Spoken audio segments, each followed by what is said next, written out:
បាទជំរាបសួរបងប្អូនអរគ្នាមួយថ្ងៃនេះ account Facebook វាកំពុងតែធ្វើដំណើរតម្រង់ថ្មីក៏ដូចជា update ថ្មីធ្វើឲ្យ account មួយចំនួនបាទ disable account ជាងវាខូច account អញ្ចឹងវិធីសាស្ត្រដែលខ្ញុំចែកម្លែកថ្ងៃនេះវិធីសាស្ត្រខ្លះៗដែលជួយឲ្យ Facebook យើងកុំឲ្យ disable បាទទី1បងប្អូនត្រូវបង្កើតមានឈ្មោះច្បាស់លាស់ក៏ដូចជាឈ្មោះដូចអត្តសញ្ញាណប័ណ្ណរបស់យើងទាំងអក្សរឡាតាំងទាំងអក្សរខ្មែររបស់យើង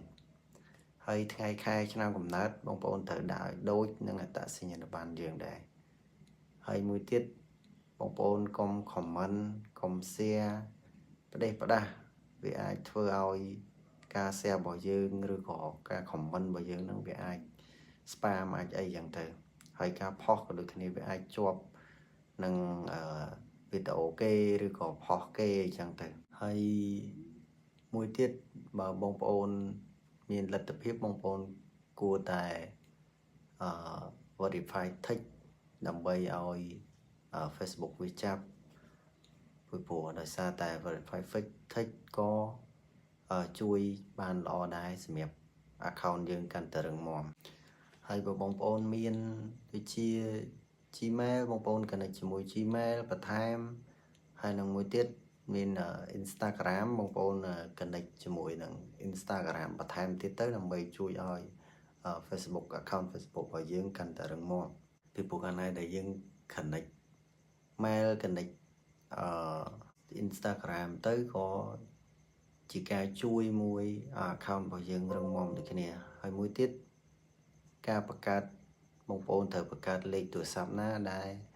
ជាលេខទូរស័ព្ទដែលបងប្អូនទិញផ្ទាល់ហើយប្រើអត្តសញ្ញាណប័ណ្ណរបស់បងប្អូនកុំ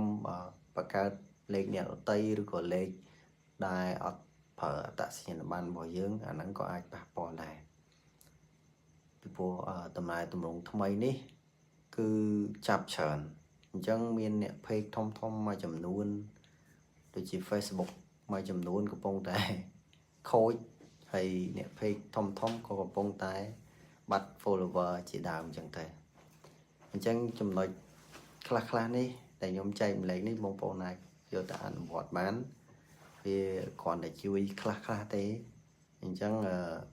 សម្រាប់បងប្អូនដែលមានបញ្ហាពីមុនមកបងប្អូនអាចកែកុនទៅតាមហ្នឹងទៅពីព្រោះដោយសារតែ Facebook តម្លៃតម្រង់ថ្មីនេះគឺខូចច្រើនអញ្ចឹងវីដេអូខ្ញុំមានតែប៉ុណ្្នឹងបើសិនជាមានអីបន្ថែមទៀតបងប្អូនអាចកែបន្ថែមទៀតទៅនេះគ្រាន់ជាការចែកម្លែករបស់ខ្ញុំខ្លះ